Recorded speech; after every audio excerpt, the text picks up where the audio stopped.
বৰ্তমান সময়ত পৰ্যটন উদ্যোগে বিশ্ব অৰ্থনীতিলৈ এক গুৰুত্বপূৰ্ণ অৱদান আগবঢ়াই আহিছে। কম মূলধনৰ দ্বাৰা অধিক ৰাজহ অৰ্জনৰ লগতে পৰ্যটন উদ্যোগে কৰ্মসংস্থাপন সৃষ্টি, অঞ্চলটোৰ কলা সংস্কৃতিৰ বিকাশ তথা উত্তৰণ ঘটোৱাৰ লগতে মূল্যৱান বিদেশী মুদ্ৰা সংগ্ৰহৰ ক্ষেত্ৰত সক্ৰিয় পদক্ষেপ গ্ৰহণ কৰি আহিছে। এনে ক্ষেত্ৰত আমাৰ দেশৰ বহুতো ৰাজ্যই সুন্দৰ নিদৰ্শন আগবঢ়াই আহিছে। কিন্তু প্ৰাকৃতিক সম্পদ তথা বিভিন্ন সংস্কৃতিৰ ৰম্যভূমি হৈও আমাৰ অসমভূমি পৰ্যটনৰ দিশত বৰ বিশেষ আগবাঢ়িব পৰা নাই। হয়তো ৰাইজৰ উৎসাহ উদ্দীপনা আৰু কিছু চৰকাৰী সুবিধাৰ অজ্ঞতাৰ বাবেই এনে হৈ আছে। ইয়াৰ মাজতে অসমৰ বিভিন্ন অঞ্চলৰ ৰাইজৰ আশাসুধীয়া প্ৰচেষ্টাত অসমৰ প্ৰাকৃতিক সম্পদসমূহে বিশ্ব দৰবাৰত নিজস্ব পৰিচয় দি দেশলৈ গৌৰৱ কঢ়িয়াই আনিছে। এনে এক সুখবৰ হ'ল ডিব্ৰুগড় জিলাৰ নাহৰকটীয়া সমষ্টিৰ চাচনি মৌজাৰ অন্তৰ্গত মেৰবিলক কেন্দ্ৰ কৰি এক পৰিৱেশ অনুকূল পৰ্যটন কেন্দ্ৰ নিৰ্মাণৰ পদক্ষেপ আৰম্ভ হৈছে। মেৰবিল ৰাজ্যখনৰ এখনি বিখ্যাত ঐতিহ্যমণ্ডিত বিল। প্ৰায় 1550 বিঘা এলেকাৰ 933 বিঘা অৰণ্যযুক্ত এক ভূখণ্ডক চাৰিওফালে পানীৰে মেৰিয়াই থকা নৈসৰ্গিক সৌন্দৰ্যৰ মেৰবিল সৃষ্টিৰ আদিমূল আছিল স্বয়ংহেনু জলদেৱতা বুলি অঞ্চলটোৰ ৰাইজৰ মাজত এক মনোৰম অলৌকিক লোকবিশ্বাসৰ কাহিনী প্ৰচলিত হৈ আছে। জলস্থল ভাগত অপূৰ্ব জৈৱ বৈচিত্ৰ্যময় গছলতা, বিভিন্ন প্ৰজাতিৰ মাছ, কাছ, জীৱ-জন্তু, দেশী বিদেশী চৰাইৰ সমাৱেশ, বনৌষধ, ভাসমান দোপান আদিৰে সমৃদ্ধিশালী মেৰবিলক 1932 চনতেই চৰকাৰে মেৰবিল গেজিং নামেৰে সংৰক্ষণ কৰাৰ পৰৱৰ্তী সময়ছোৱাত স্থানীয় সচেতন ৰাইজৰ দ্বাৰা আজিও সংৰক্ষিত হৈ আছে। সুখবৰ যে মেৰবিলৰ স্থানীয় ৰাইজ তথা চাচনিবাসীৰ সমূহীয়া প্ৰচেষ্টা আৰু সহায় সহযোগিতাত মনোৰম মেৰবিলকে কেন্দ্ৰ কৰি প্ৰাকৃতিক সম্পদ, লোকসংস্কৃতি আদিৰে সমৃদ্ধিশালী চাচনি মৌজাক এক পৰিৱেশানুকূল পৰ্যটন প্ৰকল্প হিচাপে গঢ়ি তুলিবলৈ পদক্ষেপ গ্ৰহণ কৰা হৈছে। আমি লগ পাইছোঁ চাচনি মেৰবিল পৰিৱেশ পৰ্যটন প্ৰকল্পৰ উন্নয়ন সমিতিৰ সভাপতি মণিমাণি গগৈ ডাঙৰীয়া। তেখেতে প্ৰকল্পটোৰ সভাপতি তথা প্ৰধান উদ্যোক্তা হিচাপে কাম কৰি আছে। তেখেতৰ পৰা এই প্ৰকল্পটোৰ কোনখিনি কাম পৰ্যায়ক্ৰমে আগবাঢ়ি আছে এই বিষয়ে আমি জানিব বিচাৰিছোঁ। নমস্কাৰ গগৈ ডাঙৰীয়া। নমস্কাৰ। এই যে আমাৰ প্ৰকল্পটো কৰি আছে, ইমান এটা বৃহৎ প্ৰকল্প, এই প্ৰকল্পটো আপোনাৰ মনলৈ কেনেকৈ আহিলে আপোনালোকৰ? স্বাভাৱিকতে প্ৰকৃতিয়ে দিয়া এইটো এটা এনে অনবদ্য সৃষ্টি যে মেৰবিল নামৰ এই ঐতিহ্যমণ্ডিত এই ৰাজহুৱা সম্পদটো, ইয়াৰ সেউজীয়া প্ৰকৃতি, জৈৱ বৈচিত্ৰ্যময় মাছ, কাছ, জীৱ জন্তু ইত্যাদিৰে সমৃদ্ধিশালী এনেকুৱা এটা ক্ষেত্ৰ। স্বাভাৱিকতে চাচনিত এনেকুৱা ধৰণৰ কেইবাখনো বিল আছে, কিন্তু এই বিলখন এখন মেৰবিলখন ডাঙৰ এখন বিল আৰু ইয়াক লৈ চাচনি বিভিন্নজনে ইয়াৰ সম্ভাৱনা, ইয়াক লৈ কেনেকৈ মানুহৰ জীৱন জীৱিকাৰ লগত সংপৃক্ত কৰি মানুহ আগবাঢ়ি যাব পাৰে, এইবিলাক কথা চিন্তা চৰ্চা চলি আছিলে বিক্ষিপ্তভাৱে। আৰু মই টিংখাঙৰ পৰা আহি কেতিয়াবা এই চাচনিলৈ আহিলে এই বিলবিলাক বা এই জৈৱ বৈচিত্ৰ্যময় এই সম্পদবিলাক দেখিলে ভাবোঁ যে ইয়াক লৈ পিনে আমি ভৱিষ্যত প্ৰজন্মৰ কাৰণে বা অন্যান্য ধৰণৰ আমাৰ জীৱন জীৱিকা উত্তৰণৰ কাৰণে কাম কৰিব পাৰি নেকি, এই কথা মনলৈ আহে। আৰু এটা পৰ্যটন কেন্দ্ৰ, পৰিৱেশানুকূল এটা পৰ্যটন কেন্দ্ৰ যে ইয়াত গঢ়াৰ বিপুল সম্ভাৱনা আছে, এই ভাৱটো মনত আহিছিলে। আৰু তেনেকৈ এবাৰ মই এই যোৱা বছৰ 2010 চনৰ 4 মাৰ্চ তাৰিখ আছিলে, মেৰবিল মিনি PHC নামৰ এখন চিকিৎসালয়ত চৰকাৰৰ দ্বাৰা চেংচন হৈছিলে। তাত এখন ৰাজহুৱা সভালৈ মোক মাতিছিলে আৰু সেই তাতে মই অন্যান্য প্ৰসংগৰ লগতে এই কথাখিনি মই কৈছিলোঁ যে মেৰবিলক লৈ আমি প্ৰথম পৰ্যায়ত যদি এটা পৰ্যটন কেন্দ্ৰ হিচাপে যদি আধাৰ গঢ়ি তোলোঁ, তেতিয়া ইয়াৰ ওচৰৰ ৰাইজৰ কৰ্মসংস্থাপন বৃদ্ধিৰ লগতে এই প্ৰকৃতিৰ এই সম্পদখিনি ৰক্ষা পৰিব আৰু ওচৰৰ লোকসংস্কৃতি বা অন্যান্য ধৰণৰ আৰ্থসামাজিক ক্ষেত্ৰখনৰ বিকাশ ঘটিব। আৰু সেই প্ৰস্তাৱটো দি ৰাইজৰ আগত এখন ভৱিষ্যতৰ পৰ্যটন ক্ষেত্ৰৰ এটা ছবি এখন দাঙি ধৰিছিলোঁ। আৰু তেতিয়া ৰাইজে মোক কৈছিলে যে এইটো আমি কথাবোৰ কেতিয়াবা ভাবোঁ, কিন্তু তুমি সমগ্ৰ অঞ্চলটোত ইমান সঠিকভাৱে নেতৃত্ব লৈ আছা, তোমাৰ কথা ওলাই তুমি যদি দায়িত্ব লোৱা না সমগ্ৰ চাচনিবাসী তোমাৰ লগত থাকিব। সেই দিনটোৱে আৰম্ভণি, সেই দিনটোৱে ইতিহাস। আৰু ৰাতিলৈ আমি ইয়াৰ বিভিন্ন নেতৃবৃন্দৰ লগত কথা পাতি এটা সিদ্ধান্ত ল'লোঁ যে এইটো এটা পৰিৱেশানুকূল এটা পৰ্যটন কেন্দ্ৰলৈ ৰূপান্তৰিত কৰোঁ। মোৰ চিনাকি অইলৰ CMD, জিলা উপায়ুক্ত মহোদয়, অন্যান্য মিডিয়া পাৰ্চনৰ লগত মই লগে ফোনত ৰাতিয়ে কথা পাতিছিলোঁ। সকলোৱে মোক শুভেচ্ছা জনাইছিলে, মণি তুমি দায়িত্ব লোৱা, আমি আগবাঢ়ি যাম। আৰু ইয়াৰ নেতৃবৃন্দও কৈছিলে যে আমি সঠিকভাৱেই আপোনাক সান্নিধ্য দিম। আৰু 5 তাৰিখে মই প্ৰথম ইয়ালৈ আহি ইয়াৰ যুৱ বন্ধুসকলত এই ঠাইডোখৰ চাইছিলোঁহি। তাৰ পাছতেই আমি DC মহোদয়ক লগ কৰি পিনে তেখেতক ইয়ালৈ মাতিছিলোঁ, জ্ঞানেন্দ্ৰনাথ ত্ৰিপাঠী। তেখেতেও আহি পিনে ক'লে যে নাই, এইটো এটা বৰ সুন্দৰ এটা সম্ভাৱনাময় এটা ক্ষেত্ৰ, ইয়াৰ কাৰণে আপোনালোকে কাম কৰক, মই সহায় কৰিম। আৰু এখন ৰাজহুৱা সভা হ'ল। ৰাজহুৱা সভাত মোক ৰাইজে সভাপতিৰ মূল দায়িত্বটো দিয়াৰ পাছতেই আমি আৰু সেইদিনাৰ পৰা বহি থকা নাই, এটা বলিষ্ঠ পদক্ষেপ গ্ৰহণ কৰিলোঁ। গ্ৰহণ কৰাৰ লগতে অইল ইণ্ডিয়া লিমিটেড, জিলা প্ৰশাসন আৰু অন্যান্য সংস্থা বা অন্যান্য ব্যক্তিৰ কাষলৈ আমি দিহা পৰামৰ্শৰ কাৰণে গ'লোঁ। আটাইতকৈ ভাল লাগিলে যে মেৰবিলৰ চাৰিওপাশে থকা এই সহজ সৰল যেন লগা অসাধাৰণ ৰাইজৰ যি সমাজ, ইয়াৰ ৰাইজৰ যি সচেতনতা আমি দেখি আচৰিত খালোঁ। আৰু আটাইতকৈ ডাঙৰ কথা যে ইয়াত এটা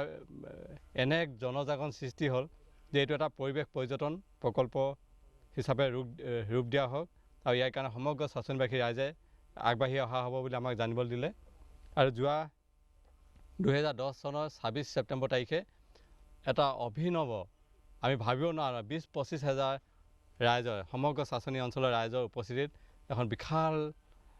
উদ্বোধনী সভা হৈছিলে। সেইদিনাৰ পৰা আৰম্ভণি হ'ল। আজিৰ তাৰিখত ইতিমধ্যে অসম চৰকাৰ পৰ্যটন বিভাগেও ইয়ালৈ আগবাঢ়ি আহিছে, ইয়াৰ এটা বলিষ্ঠ পদক্ষেপ লৈছে ইয়াৰ উত্তৰণৰ কাৰণে। ইতিমধ্যে বিভিন্ন ধৰণৰ প্ৰকল্পৰ মাজতে আমি কিছুমান কম্পনেণ্ট বাছি উলিয়াইছোঁ। সেইবিলাক ইয়াৰ ৰূপান্তৰ ঘটাবৰ কাৰণে চৰকাৰে প্ৰায় যোৱা 3 জুলাই তাৰিখে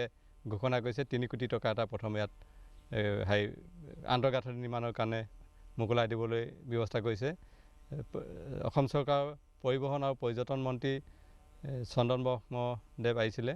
স্থানীয় বিধায়িকা প্ৰণতি ফুকন বাইদেউ আহিছিলে, তেখেতেও কৈছে যে আমি সহায় সহযোগ আগবঢ়াম। আৰু এতিয়া এনে এক প্ৰক্ৰিয়া আৰম্ভ হ'বলৈ গৈ আছে যে অহা ডিচেম্বৰ মানৰ পৰা ইয়াৰ প্ৰকল্প উন্নয়নৰ কাৰণে কাম আৰম্ভ হ'ব। আমি আটাইতকৈ ভাল লাগিছে যে এই প্ৰকল্পটো সফল হৈ উঠিলে ইয়াৰ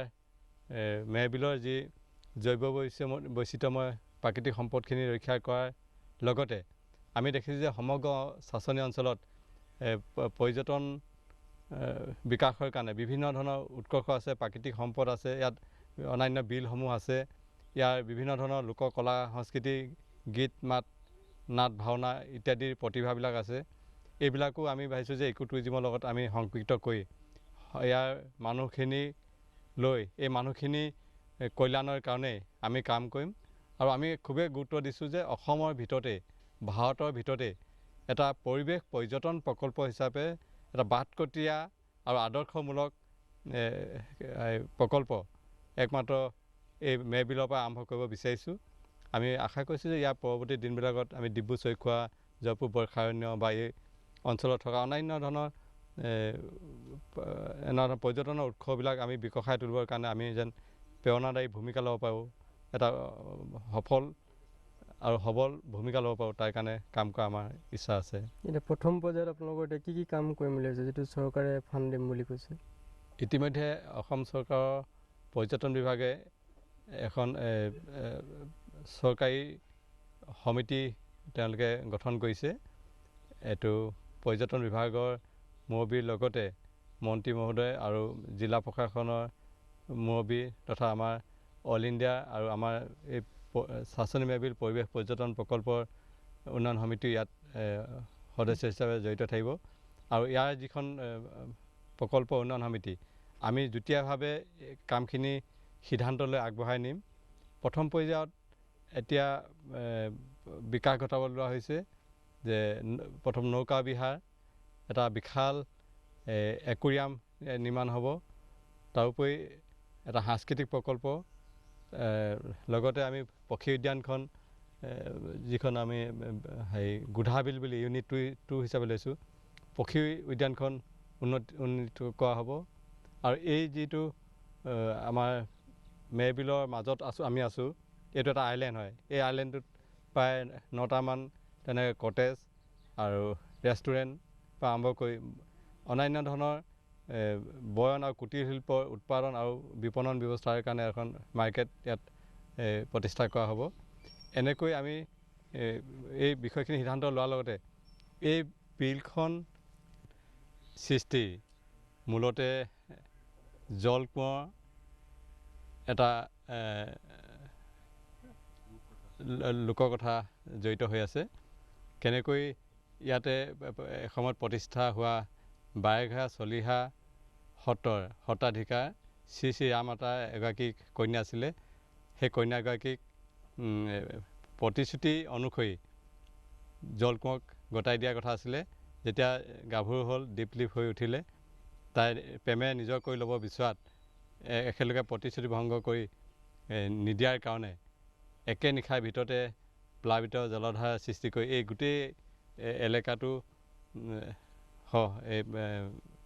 সত্ৰখন বেৰি ৰাখিছিলে শেষত বাধ্যত পৰি ছোৱালীজনী জলকুঁৱৰলৈ বিয়া দিছিলে এই মনোৰম লোককাহিনীটো আজিও ৰাইজে বিশ্বাস কৰে সেইকাৰণে তাৰ ওপৰত আধাৰিত কৰি আমি এটা জলকুঁৱৰ কাল্পনিক মূৰ্তি এটা এই পানীৰ মাজত আমি নিৰ্মাণ কৰিবৰ কাৰণে সিদ্ধান্ত লৈছোঁ আৰু লগতে আমি প্ৰয়াস কৰিছোঁ যে এই ওচৰৰ ৰাইজখিনিক আমি কেনেকৈ তেওঁলোকক আমি ইয়াৰ সমান্তৰালকৈ তেওঁলোকক আমি সংস্থাপন বা অন্যান্য ধৰণৰ তেওঁলোকৰ লোককলা সংস্কৃতি ইত্যাদি বিকাশৰ লগতে তেওঁলোকৰ জীৱন জীৱিকাৰ উত্তৰণৰ কাৰণে আমি প্ৰকল্পটোৱে কেনেকৈ ধৰণৰ তেওঁলোকক সহায় কৰিব পাৰোঁ তাৰ কাৰণে আমি অন্যান্য যিবিলাক আমাৰ ইয়াত প্ৰস্তাৱিত প্ৰকল্প আমি নিৰ্মাণ কৰিব লৈছোঁ আমি ভাবোঁ যে এই ৰাইজখিনি আমাৰ কাৰণে অতি গুৰুত্বপূৰ্ণ সম্পদ আমি তেওঁলোকক লৈ তেওঁলোকৰ ভৱিষ্যত কল্যাণৰ কাৰণে এই প্ৰকল্পটোৰ উত্তৰণৰ কাৰণে অন্যান্য ধৰণৰ পদক্ষেপ লৈছোঁ মই খুবেই গৌৰৱান্বিত ইয়াত যিসকল মোৰ সৈতে থকা অন্যান্য ধৰণৰ সভাপতি সম্পাদক বা কাৰ্যকৰী সভাপতি সহকাৰী সম্পাদক বা অন্যান্য যিখিনি বিষয়ববীয়া ইমান সততা ইমান নিষ্ঠাৰে এই প্ৰকল্পটো উত্তৰণৰ কাৰণে জড়িত হৈছে আৰু স্বাভাৱিকতে এই চাৰিওপাশৰ ৰাইজক এটা কাৰণে ভাল লাগে এই প্ৰকল্পটোৰ প্ৰতি ইমান আন্তৰিক সদিচ্ছা কৰ্মতৎপৰ সহযোগিতা আৰু লগতে আমি মানুহখিনিৰ মাজত দেখিছোঁ যে তেওঁলোকে এই প্ৰকল্পটো অদূৰ ভৱিষ্যতে যেন সমগ্ৰ অসমৰ কাৰণে এটা নিদৰ্শনমূলক বাটকটীয়া প্ৰকল্পলৈ ৰূপান্তৰিত হওক তাৰ কাৰণে কিন্তু সদায় কৰ্মতৎপৰ আৰু উন্মুখ হৈ আছে সেয়াই আমাৰ কাৰণে এটা গভীৰ আৰু এটা অমল প্ৰেৰণা যে প্ৰকল্পটো যিখিনি আপোনাৰ মাটি আছে কিমান বিঘা মাটি আছে বৰ্তমান ইয়াত প্ৰায় 1550 বিঘা মাটি কালি আছে আৰু তাৰে 933 বিঘা এই আইলেণ্ডটো আৰু বাকী অংশটো পানী আছে চাৰিওফালে ইয়াক এই আইলেণ্ডটোক আগুৰি ধৰি আছে আৰু চাচনি বুলি কওঁতে চাচনি মৌজাৰ 4খন গাঁও পঞ্চায়ত আছে মেবিল গাঁও পঞ্চায়তৰ অন্তৰ্ভুক্ত এই প্ৰকল্পটো আৰু চাচনিত প্ৰায় 85খন গাঁও আছে আৰু প্ৰায় 1,40,000 জনসংখ্যা আছে আৰু স্বাভাৱিকতে আমি এইটো এটা নাহকটীয়া সমষ্টি অন্তৰ্গত সেইকাৰণে আমি মেবিলখনৰ লগতে চাচনিত এনে পৰ্যটন বিকাশৰ এনে উৎস আছে চেৰিকালচাৰ আছে বা ইয়াত অন্যান্য কেইবাখনো বিল আছে ইয়াৰ লোক সংস্কৃতি ইমান সমৃদ্ধিশালী তাৰোপৰি তাৰমানে ইয়াত গ্ৰাম্য অভয়াৰণ্যৰ লগতে অন্যান্য ধৰণৰ মানুহৰ যি প্ৰতিভা আৰু অন্যান্য ধৰণৰ জৈৱ বৈচিত্ৰ্যময় এনেকুৱা ধৰণৰ ক্ষেত্ৰ আছে আমি ভাবিছোঁ যে ইতিমধ্যে সেইবিলাকক লৈ আমি সমগ্ৰ চাচনিকে এতিয়া নামাকৰণ কৰিছোঁ যে চাচনি মেবিল পৰিৱেশ পৰ্যটন প্ৰকল্প আমি সমগ্ৰ চাচনিকে এটা পৰ্যটনৰ আকৰ্ষণৰ কেন্দ্ৰবিন্দু হিচাপে গঢ়ি তুলিবৰ কাৰণে ইয়াৰ সকলো প্ৰক্ৰিয়াৰ মাজতে ইয়াৰ এটা সবল আন্তঃগাঁথনি নিৰ্মাণ কৰিবৰ কাৰণে আগবাঢ়িছোঁ আৰু এইটো আমি ভাবিছোঁ যে ৰাইজ চৰকাৰ জিলা প্ৰশাসন অল ইণ্ডিয়া বা অন্যান্য ধৰণৰ ৰাইজৰ সহযোগত আমি সেয়া সাফল্যমণ্ডিত কৰি তুলিব পাৰিম এতিয়ালৈকে ক'ৰ পৰ্যটক ইয়াতে আপোনাৰ চাবলৈ আহিছে এইটো এটা ভাল কথা সুধিলে আমি কল্পনাতীতভাৱে আজি বছৰ বছৰ ধৰি এইটো এটা পৰিত্যক্ত অৱস্থাত ইমান এটা ৰাজহুৱা সম্পদ পৰি আছিলে কিন্তু আমি যিদিনাখনৰ পৰা ইয়াৰ আনুষ্ঠানিকভাৱে যোৱা বছৰ ২৬ ছেপ্টেম্বৰ আৰম্ভণি কৰিলোঁ তেতিয়াৰ পৰা কানাডা থাইলেণ্ড নেপাল ভাৰতৰ বিভিন্ন ৰাজ্যৰ লগতে অসমৰ বিভিন্ন বিশ্ববিদ্যালয় চিকিৎসা মহাবিদ্যালয় অল ইণ্ডিয়া বা বিভিন্ন ধৰণৰ স্কুল কলেজৰ পৰা অহৰহ পৰ্যটকসকল আহিবলৈ ধৰিছে আপোনালোকে আজিও দেখিছে যে নাহৰকটীয়া কলেজ আহিছে ইতিমধ্যে কেতিয়াবা ৩০০-৪০০ ইয়াত পৰ্যটক ইয়াত উপস্থিত হৈছে আৰু সেইকাৰণে আমি ভাবিছোঁ যে চাৰিওফালে বাহিৰত ইয়াৰ এটা সুনাম প্ৰচাৰ হৈছে আৰু এইটো প্ৰমাণ হৈছে যে ৰাইজৰ ইমান বা পৰ্যটকৰ ইমান বেছি উপস্থিতি আমাক এইটোৱে প্ৰমাণ কৰিছে যে এইটো এটা অতি জনসমাদিত হ'বলৈ আগবাঢ়িছে আৰু আমি ভাবোঁ যে সেই ৰাইজক আমি অতি আকৰ্ষিত কৰিব পৰাকৈ ইয়াত আৰু বহু সম্ভাৱনাময় প্ৰকল্প ৰূপ দিব পৰাকৈ ব্যৱস্থা আছে আমি সেইবিলাকো ব্যৱস্থা কৰি মানুহৰ তথা ৰাইজক আমি উপকৃত কৰিব পাৰিম যোৱা ২৬ ছেপ্টেম্বৰ ২০১০ত এক অভিনৱ জনজাগৰণ সৃষ্টিৰে প্ৰায় ২০,০০০ৰো অধিক ৰাইজৰ শুভেচ্ছা ভৰা উপস্থিতিত তদানীন্তন ডিব্ৰুগড় জিলাৰ উপায়ুক্ত জ্ঞানেন্দ্ৰদেৱ ত্ৰিপাঠী অইল ইণ্ডিয়াৰ পৰিচালন সঞ্চালক নয়নমণি বৰা আদিয়ে প্ৰকল্পটোৰ শুভ উদ্বোধন কৰা চাচনি মেৰবিল পৰিৱেশ পৰ্যটন প্ৰকল্পত বৰ্তমান দেশী বিদেশী পৰ্যটকৰ সমাৱেশ বৃদ্ধিৰে জনসমাদৰ লাভ কৰা পৰিলক্ষিত হৈছে চাচনি মেৰবিল পৰিৱেশ পৰ্যটন প্ৰকল্প বিকাশত ৰাইজৰ উৎসাহী সমূহীয়া প্ৰচেষ্টাক উৎসাহ যোগাই ইয়াৰ সফলতাৰ আদৰ্শৰ জৰিয়তে অঞ্চলটোৰ প্ৰাকৃতিক আৰ্থসামাজিক সাংস্কৃতিক জীৱন জীৱিকা আদি বিকাশৰ বাবে অসম চৰকাৰ পৰ্যটন বিভাগে আন্তৰিক সহায় আগবঢ়োৱাৰ উদ্দেশ্যে এক বলিষ্ঠ পদক্ষেপ গ্ৰহণ কৰিছে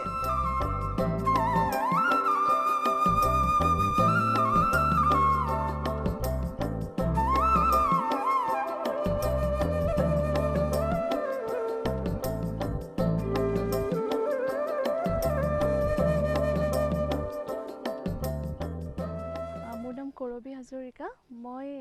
নাহৰকটীয়া মহাবিদ্যালয়ৰ ইংৰাজী বিভাগৰ অধ্যাপিকা আৰু মই আজি আসলতে ইয়ালে আহিছোঁ আমাৰ ডিপাৰ্টমেণ্টৰ আমাৰ ষ্টুডেণ্টখিনি লৈ আসলতে ইয়াতে যিটো ইক'টুৰিজিম এই প্ৰজেক্টটো দেখুৱাবৰ কাৰণে আনিছোঁ আৰু তেখেতসকলৰ এটা অভিজ্ঞতাও হওক ইক'টুৰিজিম প্ৰজেক্ট কি বস্তু আৰু দ্বিতীয়তে আসলতে ইংৰাজী বিভাগৰ ছাত্ৰী বা ছাত্ৰ হিচাপে তেখেতসকলৰ কৰণীয় নিশ্চয় বহুত কথা আছে কাৰণ আমি ইয়াতে যিহেতু প্ৰজেক্টটো আৰম্ভ কৰিবলৈ এয়া আগবঢ়া হৈছে যদিও ইমান সম্পূৰ্ণ হৈ উঠা নাই কিন্তু তথাপিতো এই প্ৰজেক্টটোৰ লগত যদিও মই আজি ইয়ালে পৰ্যটক হিচাপেহে আহিছোঁ কিন্তু বেলেগ ধৰণেও মই প্ৰকল্পটোৰ লগত জড়িত কাৰণ মোৰ হাজবেণ্ড ত্ৰিদীপ হাজৰিকা তেখেত এই প্ৰজেক্টটোৰ লগত ওতঃপ্ৰোতভাৱে জড়িত আৰু ইয়াত মণিমাণিক গগৈ জ্যোতিপ্ৰসাদ কোঁৱৰ বা বিদ্যাংকৰ তেওঁলোকৰ এইটো এটা সপোনেদি আৰম্ভ কৰা এটা প্ৰজেক্ট আৰু ইয়াতে গোটেই চাচনিৰ ৰাইজৰ সপোন জড়িত হৈ আছে অসমৰ সপোন জড়িত হৈ আছে আৰু কাৰণ এই ইমান সুন্দৰ এটা জেগা হয়তো অসমৰ বহুত জেগাত পাবলৈ নাই আৰু এই প্ৰজেক্টটোৰ লগত অসমৰ কালচাৰ বা বিভিন্ন ধৰণৰ কথাও জড়িত হৈ আছে কাৰণ আমি যিটো প্ৰজেক্ট ইয়াত কৰিবলৈ লোৱা হৈছে তাত বহুত ধৰণৰ আঁচনি লোৱা হৈছে ইয়াতে বিভিন্ন পৰ্যটকক আকৰ্ষণ কৰিব পৰাকৈ অসমীয়া সংস্কৃতিৰ প্ৰদৰ্শন কৰা হ'ব অসমীয়া খাদ্য সম্ভাৰৰ প্ৰদৰ্শন কৰা হ'ব সাজ পোছাক সকলো ধৰণৰ অসমীয়া সংস্কৃতিৰ ইয়াত পয়োভৰ ঘটিব আৰু যদিও এই প্ৰজেক্টটো একেবাৰে আৰম্ভণিৰ ষ্টেজত আছে কিন্তু তথাপিতো ইতিমধ্যে অইল ইণ্ডিয়া বা চৰকাৰৰ ঘৰৰ পৰা যথেষ্টখিনি সা সুবিধা পোৱা হৈছে বা পাব বুলি আশা কৰা হৈছে সেইকাৰণে আমি ভাবিছোঁ যে প্ৰজেক্টটো এটা সময়ত অসম নালাগে ভাৰতৰ ভিতৰতে এটা জাকত জিলিকা প্ৰজেক্ট হৈ উঠিব আৰু চাচনিৰ লগতে গোটেই ডিব্ৰুগড় জিলা বা অসমৰ কাৰণে এক গৌৰৱৰ প্ৰতীক হৈ উঠিব আৰু আমি ভাবোঁ যে আমাৰ ডিপাৰ্টমেণ্টৰ ফালৰ পৰা আমি যেনেকৈ সহায় কৰিব পাৰোঁ আমি সহায় কৰিম কাৰণ ইয়াত পৰ্যটকক লগত কমিউনিকেশ্যন কৰিব পৰাকৈ ইয়াৰ ওচৰৰ ডেকা গাভৰুসকলে নিশ্চয় ইংৰাজী ভাষাটো এটা শিকিব লাগিব কাৰণ তেখেতসকলে অসমীয়া বা হিন্দী বা ইংৰাজী বাদ দি বেলেগ ভাষা বুজি নাপাব পাৰে আৰু সেইকাৰণে আমি কমিউনিকেশ্যন তেওঁলোকক শিকাব লাগিব স্কিলটো যে কেনেকৈ বাহিৰৰ মানুহৰ লগত মানে তেওঁলোকে মত বিনিময় কৰিব পাৰিব আৰু সেইকাৰণে আমি এটা আচলতে ছাৰ্ভে এটাৰ কামত অহা দিয়ে আমি আহিছোঁ এইটো এটা এডুকেশ্যনেল টুৰ লৈ আহিছোঁ ষ্টুডেণ্টখিনি আৰু ভাবিছোঁ এইখিনি আমাক ল'ৰা ছোৱালীখিনিকো এটা এৱাৰনেছ আনিব যে আমি এইখিনিৰ কাৰণে কিবা এটা কৰিব পাৰোঁ আৰু আমি ভৱিষ্যতে ভাবিছোঁ আমি উচ্চ শিক্ষাৰ প্ৰতিষ্ঠান হিচাপে এই প্ৰজেক্টটোৰ লগত আমি জড়িত হ'ব পাৰিম। মেৰবিলৰ দৰে অসমত আৰু এনে বহুতো অঞ্চল আছে য'ত নেকি নিজস্ব ইতিহাস থকাৰ উপৰিও মনোৰম প্ৰাকৃতিক দৃশ্যই ভুৱন ভুলোৱা ৰূপেৰে অপৰিচিত তথা অৱহেলিত হৈ আছে। ইয়াৰ বাবে লাগে মাথো ৰাইজ তথা চৰকাৰৰ সদিচ্ছা আৰু কৰ্মনিষ্ঠা। এনে অঞ্চলসমূহৰ মহত্ব উপলব্ধি কৰি যদি পৰ্যটনথলীলৈ ৰূপান্তৰ কৰিব পৰা যায় তেন্তে নিঃসন্দেহে আমাৰ অসম ভূমি বিশ্ব দৰবাৰত এক সুকীয়া স্থান দখল কৰিব লগতে দেশৰ অৰ্থনীতিলৈ বুজন অৰিহণা আগবঢ়াব। শংকৰ আজানৰ তীৰ্থভূমি সত্ৰীয়া সংস্কৃতিৰ সমাহাৰ নানান জাতি উপজাতিৰ বাৰেবৰণীয়া কলা সংস্কৃতিৰে সমৃদ্ধ অসমীয়া জাতিয়ে প্ৰথমে নিজে নিজৰ গুণ উপলব্ধি কৰিব লাগিব। তেহে বিশ্বক নিজৰ গুণেৰে মুহিবলৈ সক্ষম হ'ব। আহক সকলোৱে সংকল্প লওঁ অসমীয়াৰ গৰিমামণ্ডিত অস্তিত্ব জাউতিযুগীয়া কৰিবলৈ। সংকল্প লওক নিজৰ দেশক ভাল পাবলৈ, তেহে সম্ভৱ হ'ব আনৰ আকৰ্ষণ হ'বলৈ।